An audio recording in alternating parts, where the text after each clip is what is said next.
मैंने यहाँ हम पढ़ रहे थे बायोलॉजी और बातें कर रहे थे सेल की। लास्ट वीडियो में हमने देखा था सेल्स के कुछ बेसिक्स लाइक डिस्कवरी और सेल थ्योरी। इस वीडियो में हम आगे कंटिन्यू करते हैं। सबसे पहले बात करते हैं इसके नंबर के बारे में। तो एक ऑर्गेनिज्म में कितना सेल्स होता है, ठीक है। सो इट डिपेंड्स कि ऑर्गेनिज्म कितना बड़ा है। कुछ ऑर्गेनिज्म ऐसे होते हैं जो आपको नेकेड आई से दिखते भी नहीं। नेकेड आई मतलब ऐसे ही आप ऐसे घूम रहे हो, घूमते घूमते आप एक चींटी को देखते हैं, हाँ दिस इज एन ऑर्गेनिज्म। पर कुछ ऐसा ऑर्गेनिज्म भी होता है जो दिखते नहीं है, लाइक बैक्टीरिया। आपके हाथ में कितने जर्म्स हैं, आपके आप इस चेयर पे बैठ रहे हो उस पर कितने जर्म्स हैं, कितना दही में बैक्टीरिया कहाँ है। सबको पता है कि दही में बैक्टीरिया होता है, बट बैक्टीरिया है कहाँ ये तो हमें दिख नहीं रहा। सो ऐसे बहुत सारे ऑर्गेनिजम्स हैं जो हमें नेकेड आई से नहीं दिखते हैं, और लेकिन ये सारे ही ऑर्गेनिजम्स के पास अपना एक सेल होता ही है, बिकॉज सभी लिविंग बींग्स है और हर लिविंग बींग एक सेल से बना होता है। सो सेल तो सबके पास ही है। वैसे कुछ ऐसे ऑर्गेनिजम्स भी हैं जो कि मल्टी सेलर है, बट स्टिल आपको नहीं दिख रहे नेकेड आई से। दीज बेबी प्लैंक्टन्स, फाइटोप्लैंक्टन हो गया, जूप्लैंक्टन हो गए, ये है तो मल्टी सेलर लेकिन आपको नेकेड आई से दिखेंगे नहीं, ठीक है। So there are many organisms, cellular, unicellular और मल्टीसेलुलर। अब हम बातें तो कर लिए यूनिसेलुलर मल्टीसेलुलर का, बट एक्चुअली मतलब क्या है देखते हैं। ऑर्गेनिजम्स को या फिर आप कह लो लिविंग बीइंग्स को हम लोग दो टाइप से बात कर सकते हैं, डिवाइड कर सकते हैं। किस बेसिस पे? On the number of cells they contain.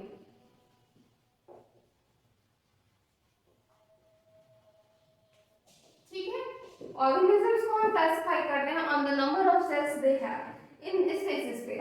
तो एक होगा unicellular, cellular means having cell and uni means one.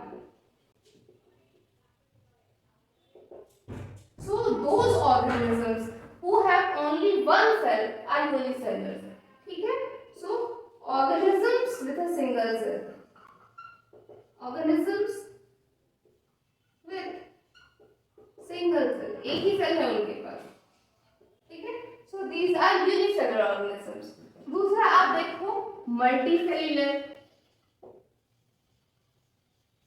multi means many and cellular means having cell, of course. So multicellular organisms are organisms with many cells, ठीक है। जिनके पास ढेर सारा cell है वो मल्टीसेलुलर ऑर्गेनिजम्स है।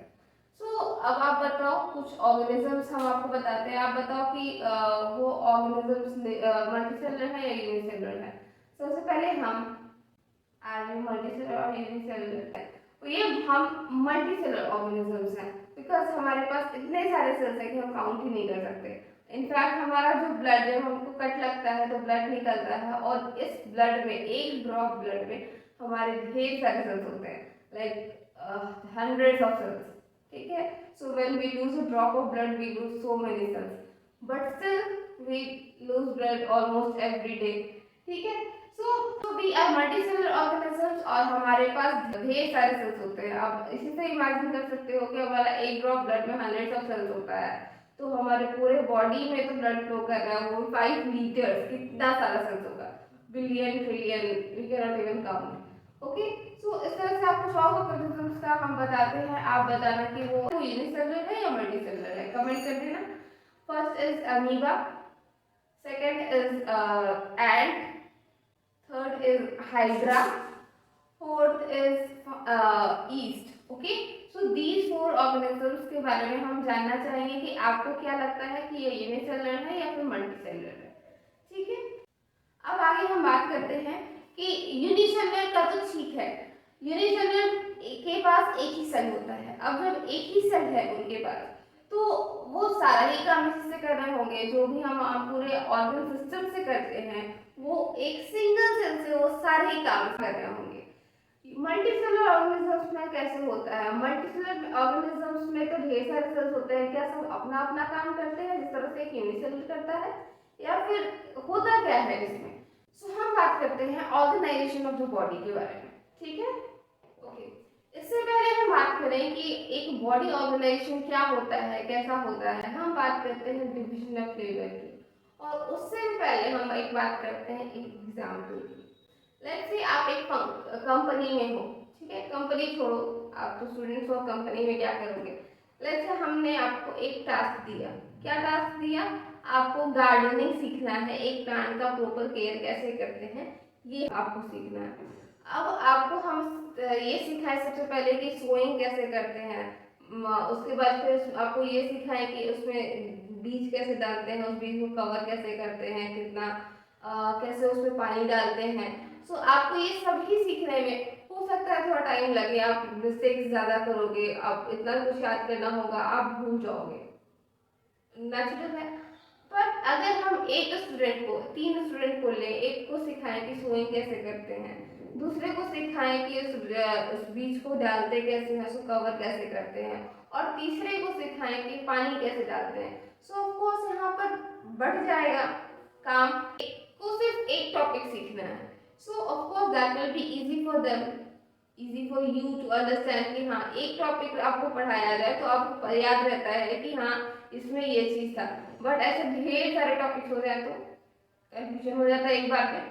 सो इसी तरह से होता है हमारा सेल्स के साथ। अगर हर एक सेल अपना अपना काम करते रहे तो वो खुद में ही व्यस्त रहेगा, कोई स्पेशलाइज फंक्शन नहीं कर पाएगा, और सब ऐसे ही चल रहे होंगे, लाइक झुंड में आप चल रहे हो। एक जैसे कि लेट्स से आप एक चींटी को देख लो जो कि एकदम लाइन से चलता है, ठीक है, और लेट्स से आप एक भीड़ को देख लो, लाइक आप घूमने जाते होगे मेले में तो देखते होगे कि हाँ तो ढेर सारे लोग हैं और सब आपस में इधर उधर कहाँ जा रहे हैं, कौन, किसी को पता नहीं है, बिकॉज हर कोई अपने अपने हिसाब से चल रहा है, किसी को इधर जाना है, किसी को उधर जाना है, तो कोई कंट्रोल नहीं रहता। बट वहीं आप स्टूडेंट्स अगर एक लाइन में चलो तो सबको प्रॉपरली दिखता भी है कि हाँ ये स्टूडेंट यहाँ है वहाँ है।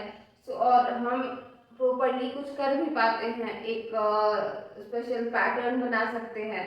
सो हर एक चीज अगर सिस्टमैटिक तरीके से चले तो उसको करना इजी होता है। तो सिमिलरली यहाँ पर भी सेल को भी अगर ढेर सारा सेल्स है तो यूनिसेलुलर की तो बात ही नहीं करनी कि एक ही सेल है उसी को सारा काम करना है। बट मल्टी सेलुलर ऑर्गेनिजम्स में अगर ये ऑर्गेनाइजेशन नहीं हो, अगर वो सिस्टमैटिक तरीके से ना चले तो बिल्कुल वैसा ही हो जाएगा। लाइक जैसे एक भीड़ है, मतलब कोई भी कहीं से भी बढ़ रहा है, एक सेल रिप्रोड्यूस किया, एक बॉडी को होना था ऐसे, वो बन गया ऐसे, क्योंकि हर कोई अपने तरीके से बढ़ रहा है। सेल यहाँ वाला सेल बोला कि हम रिप्रोड्यूस करके यहाँ नहीं जाएंगे, यहीं जाएंगे, तो ये फिर ऐसे बढ़ जाएगा, देख रहे हो। इसलिए एक बॉडी ऑर्गेनाइजेशन का होना बहुत जरूरी है, सिस्टमैटिक तरीके से चलना बहुत जरूरी है, ठीक है। तो जैसे कि मैंने एग्जांपल दिया कि हर चीज को सिस्टमैटिक तरीके से चलना है, हर किसी को अपना अपना रोल प्ले करना है। ये चीज क्या कहलाता है, इस चीज को हम एक पर्टिकुलर टर्म देते हैं जो होता है division of labour.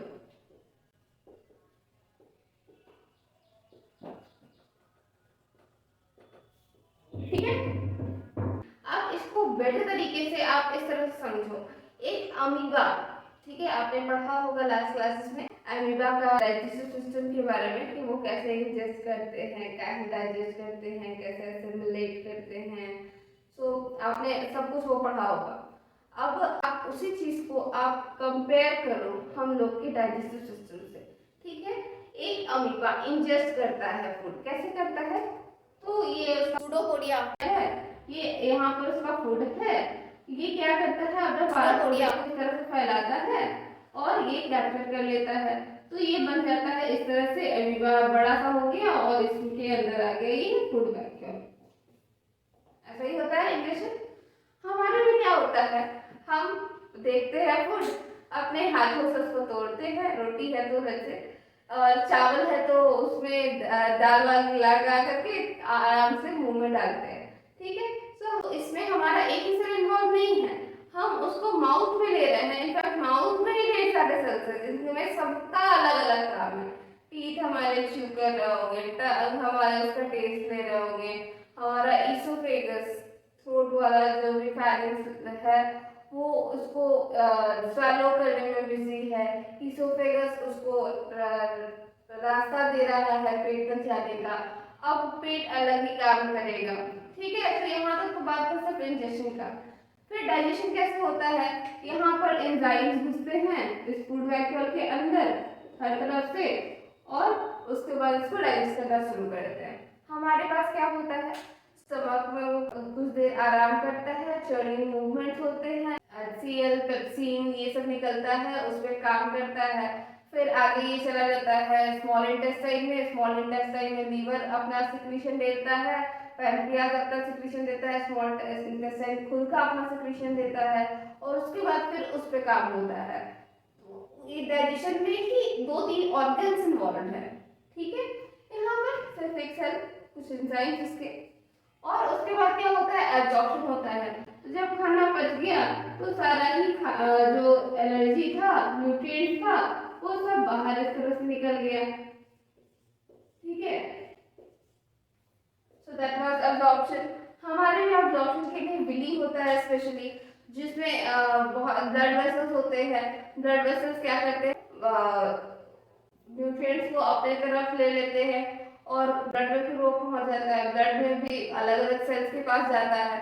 So of course हमारे पास ढेर सारे सेल्स इन्वॉल्व हैं, यहाँ पर सिर्फ एक ही सेल है जो कि सारा ही काम कर रहा है, ठीक है। बट जब ढेर सारे सेल्स है तो सारे सेल्स अपने अपने काम कर रहे हैं। हमारा इंजेक्शन में ही ढेर सारा सेल्स इन्वॉल्व है, और हर किसी का अपना अलग काम है, ठीक है। सो ये चीज जो है, इसी को हम लोग डिवीजन ऑफ लेबर कहते हैं। काम एक ही है, खाना और उसको पचाना, और जो वेस्ट निकला वो उसको निकालना, इतना ही का काम है। लेकिन इसके लिए कितने सारे सेल्स लगे हुए हैं, ठीक है। ये तो हमने बात किया खुद का, मतलब लेवल ऑफ ऑर्गेनाइजेशन का। कुछ ऑर्गेनिजम्स ऐसे भी होते हैं जिनके पास पूरा ये सिस्टम नहीं होता है, एक छोटा सा स्टमक होता है, उसी में सारा काम होता है। बट सिर्फ वहाँ पर भी ढेर सारे सेल्स है, और हर सेल का अपना अपना काम हो, कोई एब्जॉर्ब करवाने में लगा होगा, कोई डाइजेस्ट करवाने में लगा होगा, तो और इंजेक्शन के लिए तो सबका माउथ होता ही है। सो इस तरह से डिविजन ऑफ लेबर हर जगह प्ले कर रहा होता है, बट हर जगह अलग अपना अलग अलग काम होता है, number of cells involve different होते हैं, ठीक है। सो कैसा होता है, अगर ढेर सारे सेल एक साथ मिले तो क्या कहलाता है। तो सबसे पहले सेल है, तो सेल के सारे ढेर सारे सेल्स मिलकर के एक टिश्यू बनाते हैं, ठीक है। टिश्यू जैसे ब्लड एक टिश्यू है। अब ब्लड का काम क्या होता है, ट्रांसपोर्ट ऑफ मटेरियल्स। तो क्या क्या ट्रांसपोर्ट करता है, कैसे कैसे ट्रांसपोर्ट करता है। तो जैसे आरबीसी है, आरबीसी सिर्फ ऑक्सीजन कैरी करता है, इसके अलावा और कोई काम नहीं है आरबीसी का। आरबीसी और कुछ कैरी नहीं करेगा। आप दे दो आरबीसी को कि हाँ ये लो वाटर ये ट्रांसपोर्ट कर दो, तो वो पॉसिबल नहीं है, नहीं करेगा आरबीसी। आरबीसी सिर्फ और सिर्फ ऑक्सीजन ही कैरी करेगा, ठीक है। वही ब्लड प्लाज्मा होता है, ब्लड प्लाज्मा बहुत तरह से ट्रांसपोर्ट करता है। फिर आपका डब्ल्यूबीसी, डब्ल्यूबीसी को आप ले दो, बोल दो कि हाँ ऑक्सीजन कैरी कर दो, तो वो नहीं करेगा, उसका काम है लड़ना, वो सिर्फ लड़ेगा इन्वेडर से जो आपके ब्लड में आ रहा है, ठीक है। तो इसी तरह से हम हर एक सेल का अपना अपना काम होता है, और ये सेल मिला करके एक टिश्यू बनते हैं, ठीक है। और ये टिश्यू का अपना एक पर्टिकुलर काम होता है, जैसे कि ब्लड का काम है ट्रांसपोर्ट ऑफ मटेरियल, ठीक है। नेक्स्ट टिश्यूज मिलकर के बनते हैं एक ऑर्गन। ऑर्गन जैसे स्टमक, आपका स्किन, ठीक है। तो लेट्स से हम लोग बात करते हैं स्टमक का।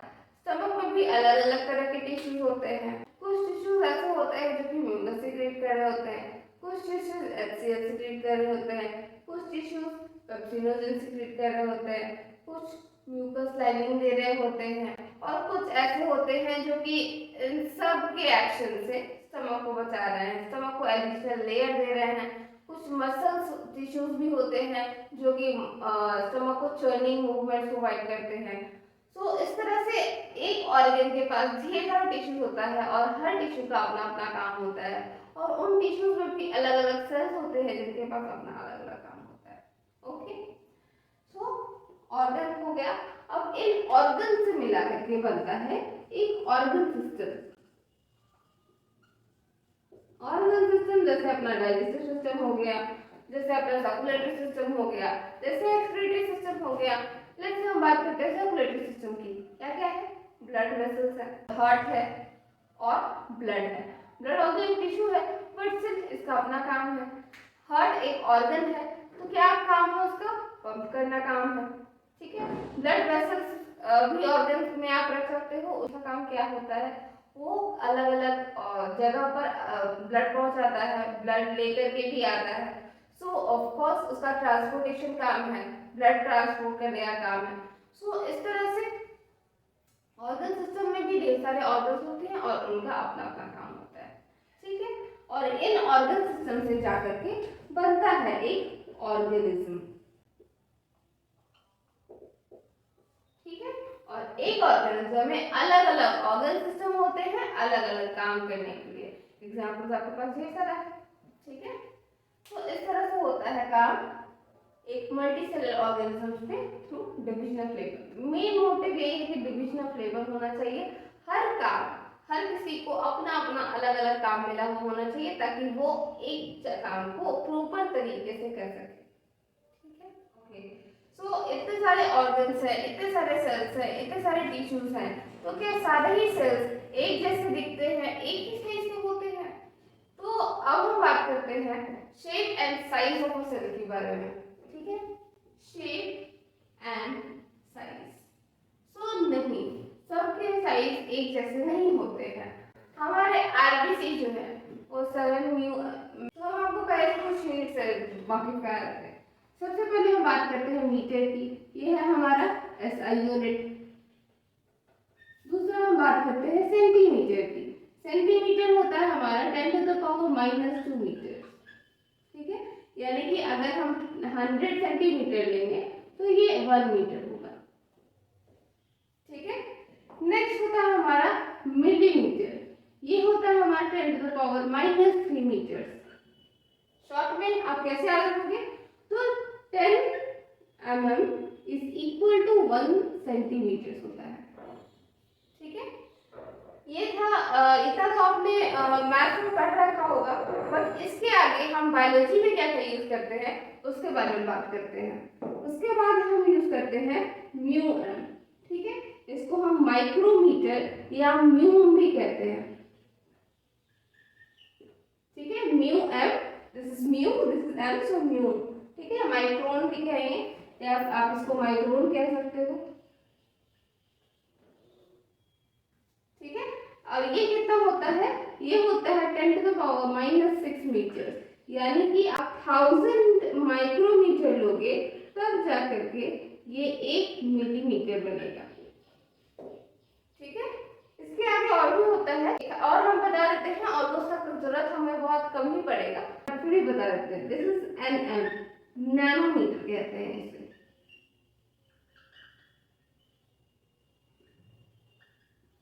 ठीक है, नैनोमीटर का मतलब होता है कि ये 10⁻⁻9 मीटर है, यानी कि 1000 नैनोमीटर को आप मिला दोगे तो ये 1 माइक्रोन या म्यूएम बनेगा। ठीक है, तो ये रहे कुछ यूनिट्स आपको ध्यान में रखने हैं। हमारे बायोलॉजी में सबसे ज्यादा यूज होने वाला ये है माइक्रोमीटर, म्यू, माइक्रोन, जो बोलो आप लोग। ठीक है, सो एक आरबीसी, हमारे बॉडी में जो एक आरबीसी है उसका साइज कुछ 7 म्यू होता है। ठीक है, ये है आरबीसी का साइज। तो क्या है, हमारे बॉडी का सारा ही सेल्स 7 म्यू का होता है? नहीं, हमारे बॉडी का एवरेज जो है ये साइज है 100 म्यू का। हमारी बॉडी में एवरेज 100 म्यू के सेल्स हैं। ठीक है, तो ये 100 म्यू है और आरबीसी की सिर्फ 7 म्यू है, तो कुछ सेल्स ऐसे भी होंगे जो 100 म्यू से बड़े होंगे, डेफिनेटली होंगे। ठीक है, this can be neurons, nerve cells इसको कहते हैं, and nerve cells are one of the largest cells in our body. ठीक है, लव सेल हमारे बॉडी में कंपैरेटिवली सबसे लार्ज है, ठीक है, सो म्यू 100 म्यू। बट सिर्फ यही तक नहीं, इसके आगे भी आपको देखने को मिल सकता है सेल का साइज। ये तो हमने बात किया अपने बॉडी का, इसके अलावा बहुत सारे ऐसे ऑर्गेनिज्म जिसका अलग अलग साइज है। लाइक लेट्स से आप बैक्टीरिया का बात करो, ठीक है, बैक्टीरिया जो होते हैं ये 3 म्यू एम से लेकर के 5 म्यू एम तक मिलते हैं। ये तो आरबीसी से छोटा है, तो क्या हम कह सकते हैं कि हमारे बैक्टीरिया जो है ये सबसे छोटा ऑर्गेनिज्म है? नहीं, सबसे छोटा जो ऑर्गेनिजम्स होते हैं दीज आर माइकोप्लाज्मा, ठीक है, इसमें भी एक स्पेशल है PPLO, pleuro pneumonia like organism. Mycoplasma का रेंज आता है 0.1 म्यून से लेकर के 1 म्यून तक, ठीक है, 0.1 म्यून के अप्रॉक्स माइकोप्लाज्मा का साइज होता है और these are the smallest living cells, ठीक है। तो ये तो हमने बात किया स्मॉलेस्ट का, लार्जेस्ट कौन है? इससे क्या ऐसा कोई सेल है जिसको आप नेकेड आई से देख सकते हो? डेफिनेटली ऐसा सिंगल सेल है जिसको आप नेकेड आई से देख सकते हो, एंड दैट इज एग्स, ठीक है, जो एग्स ऑफ हेन होते हैं, अलग अलग तरह के जो एग्स होते हैं जो आपको दिखते हैं और चिड़िया के, वो सब सिंगल सेल्स के एग्जाम्पल हैं, ठीक है। वो मतलब कभी ना कभी एक चीज ऐसा रहा होगा जब वो सिंगल सेल में होंगे, बट एक तो एक है, आप देख ही सकते हो, eggs are visible single cell, आप कह सकते हो इस तरह से। उसमें भी एग्स ऑफ ऑस्ट्रिच जो होते हैं ये सबसे बड़े होते हैं, this is the largest single cell. इनका डायमेंशन होता है 13 सेंटीमीटर इंटू 17 सेंटीमीटर, इतना बड़ा होता है ना। देखने से 13 सेंटीमीटर 17 सेंटीमीटर छोटा लगेगा, क्योंकि हमारा एक स्केल जो होता है जो हमें अपने इंस्ट्रूमेंट बॉक्स में दिखता है 15 सेंटीमीटर होते हैं। इसका भी देखो, दोनों का अगर एवरेज देखो तो 15 ही है, यानी कि 15 आप स्केल को पकड़ के ऐसे राउंड घुमा दो उतना बड़ा है होगा, ठीक है, बट स्टिल उतना बड़ा एग है और वो हमें विजिबली दिख रहा है, वो सिंगल सेल है। So of course eggs of ostrich are the largest known cells, ठीक है। इसमें एक चीज और अगर आपने नोटिस किया होगा कि egg of ostrich जो है सिंगल सेल होने के बाद भी इतना बड़ा है, ठीक है, और कुछ इतना छोटा है। हम जिन सेल से बने हुए हैं उसमें भी हमें वेरिएशन है मिल रहा है, कुछ 7 म्यू एम है तो कुछ 100 म्यू एम भी है और कुछ उससे भी बड़ा है। सो क्या हम ये बोल सकते हैं कि जितना बड़ा ऑर्गेनिज्म होगा उतना ही बड़ा उसका सेल होगा, या जितना छोटा ऑर्गेनिज्म होगा उतना ही बड़ा उसका सेल होगा? पॉसिबल नहीं ये कहना, बिकॉज हर हमारे बॉडी में ही इतने सारे वेरिएशन है सेल साइज के, उसी तरह से डिफरेंट ऑर्गेनिजम्स में डिफरेंट साइज ऑफ सेल्स होता है, ठीक है। और तो हम बात करते हैं शेप की, शेप ऑफ सेल्स क्या होता है। तो शेप अलग अलग ऑर्गेनिजम्स में अलग अलग होता है। आप कुछ इरेगुलर शेप हो सकते हैं तो कुछ किन्हीं का फिक्स शेप होता है। सबसे पहले तो यही हो गया, कुछ इरेगुलर शेप होते हैं कुछ रेगुलर शेप होते हैं। So some are irregular in shape and some are regular in shape, ठीक है। इरेगुलर शेप कौन कौन से? जिनका कोई अपना फिक्स शेप नहीं है, या अपना शेप अपने बॉडी के नीड के अकॉर्डिंग चेंज करते रहते हैं। ऐसा एक एग्जांपल आपने ऑलरेडी पढ़ रखा है, आप जानते हैं ऑर्गेनिज्म को, और वो एग्जांपल है अमीबा। अब जब हमने बात की अमीबा का तो आपको याद आ रहा होगा कि हाँ इनके पास तो फॉल्स फीट होता है, फॉल्स मतलब pseudo and feet means podia, so pseudopodia होता है इनके पास। जब इनका मर्जी होता है ये अपना शेप साइज चेंज करके जैसे तैसे बन जाते हैं। सो अगर आप ये बनाओ तो भी ये अमीबा है, अगर आप ये बनाओ तो भी ये अमीबा है, ये बनाओ तो भी ये अमीबा है, ठीक है। ऐसा बना तो भी ये अमीबा है, बिकॉज ये हिसाब से बॉडी शेप अपना चेंज करते रहता है। तो ऐसा कोई फिक्स शेप होता ही नहीं है, ये कुछ भी हो सकता है, all this will be called amoeba. इनका कोई अपना शेप नहीं है, ठीक है। और वही कुछ होते हैं रेगुलर शेप, जैसे कि इसमें आपका है बैक्टीरिया, ठीक है। बैक्टीरिया का बेसिकली 4 शेप को 4 शेप में आपको बेसिकली दिखेंगे। एक होता है इनका रॉड शेप कुछ इस तरह से दिखेंगे, ठीक है। इन्हें हम कहते हैं प्यार से बैसिलस, ठीक है। एग्जाम्पल भी आपके पास है लैक्टोबैसिलस, ठीक है, जो दही में मिलता है लैक्टोबैसिलस। ये रॉड शेप के होते हैं, तरह से लंबे लंबे दिखेंगे, ठीक है। दूसरा फिर होता है कोकस, इसको आप कहते हो स्फेरिकल शेप, इस तरह से राउंड राउंड होंगे, ठीक है। इन्हें हम कहते हैं प्यार से कोकस, ठीक है, कोकी शेप, जैसे कि स्ट्रेप्टोकोकस। उसी तरह से और भी है, जैसे कि कॉमा शेप, ठीक है, ये इस तरह से कॉमा जैसे दिखेंगे। इन्हें हम प्यार से कहते हैं विब्रियो। नाम इसका कॉलेरा जो काउज करते हैं, vibrio cholerae, these R comma shape, ठीक है। और एक साइज होता है स्पिरुलम, ये ऐसे स्पाइरल से होते हैं, ठीक है। इसका हमने डायरेक्ट नाम लिख दिया बिकॉज नाम से ही क्लियर होगा, स्पिरुलम स्पाइरल, ठीक है। स्पाइरल जैसा दिख रहा है टेढ़ा मेढ़ा सा, दीज आर स्पिरुलम, ठीक है। तो ये रहे शेप्स ऑफ बैक्टीरिया, ये सारे रेगुलर शेप्ड है, अनलाइक अमीबा जो कि इरेगुलरली शेप्ड है। हमारे अंदर कैसा होता है, हमारे अंदर भी अलग अलग तरह के सेल्स मिलेंगे आपको। कुछ सिलिंड्रिकल होते हैं, इस तरह से आपको मिलेंगे, इस तरह से हैं और इस तरह से सिलेंडर सा बना हुआ है, ठीक है। क्या कौन कौन से ऐसे सेल्स हैं, ये आपको मसल्स वाले सेल्स मिलेंगे, इस तरह से सिलिंड्रिकल शेप में होते हैं, मतलब एग्जैक्टली सिलेंडर नहीं है बट हाँ सिलिंड्रिकल जैसा आपको ओवरऑल स्ट्रक्चर दिखेगा, ठीक है। कुछ होते हैं क्यूबॉइडल, इस तरह से, ये सारे एपिथेलियम का एग्जांपल में आ जाएगा आपका। एपिथेलियम सेल्स जो होते हैं वो क्यूबॉइडल होते हैं, ठीक है। और आपको मसल का याद होगा, ये स्पिंडल शेप, ठीक है। फिर कार्डियक मसल का अपना ही शेप होता है। हमारा न्यूरॉन कुछ ऐसा भी हो सकता है जिसका कोई ब्रांचेस नहीं है, बस ऐसे एक दो पोल्स है, एक ये पोल है एक ये पोल है, यहाँ से रिसीव कर रहा है यहाँ से ट्रांसमिट कर रहा है, दिस इज न्यूरॉन। और इसका ऐसा शेप है बैडमिंटन टेनिस रैकेट टाइप का।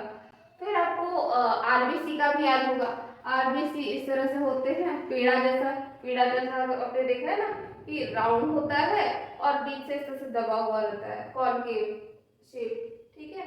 सो दिस इज आरबीसी, ठीक है, इस तरह से शेप है इसका। और एग्जांपल्स, न्यूरॉन, टिपिकल न्यूरॉन इस टाइप वाला, वीडियो बना रखा है इस पे, अगर आपने नहीं देखा है तो जाकर देख सकते हैं, ठीक है, बायोलॉजिकल डायग्राम्स में। इस तरह का एक न्यूरॉन, इसमें देखो इतना सारा ब्रांचेस रहता है, ठीक है, सो ब्रांच टाइप। तो हमारे बॉडी में अलग अलग शेप के अलग अलग सेल्स होते हैं और हर चीज का डिपेंड करता है कि उनका फंक्शन कैसा है, वो क्या काम करेंगे, उस हिसाब से उनका शेप भी होता है, ठीक है। सो शेप ऐसा कुछ फिक्स नहीं है, एक ही ऑर्गेनिज्म में अलग अलग शेप साइज के आपको सेल्स मिल सकते हैं। और फिर अगर आप यूनिसेलुलर ऑर्गेनिज्म को देखो तब भी आपको अलग अलग शेप्स के अलग अलग टाइप के ऑर्गेनिज्म मिलेंगे, ठीक है। सो आज के वीडियो में इतना ही, आगे हम सेल की बातें कंटिन्यू करेंगे नेक्स्ट वीडियो में। तब तक के लिए बने रहिए हमारे चैनल के साथ, और अगर आप नए हैं इस चैनल पे तो सब्सक्राइब करें, लाइक करें इस वीडियो को, अपने फ्रेंड्स के बीच में शेयर करें और कमेंट करें अगर आपका कोई डाउट है तो भी। अगर आपको ये वीडियो पसंद आया तो भी। मिलते हैं नेक्स्ट वीडियो में, थैंक यू।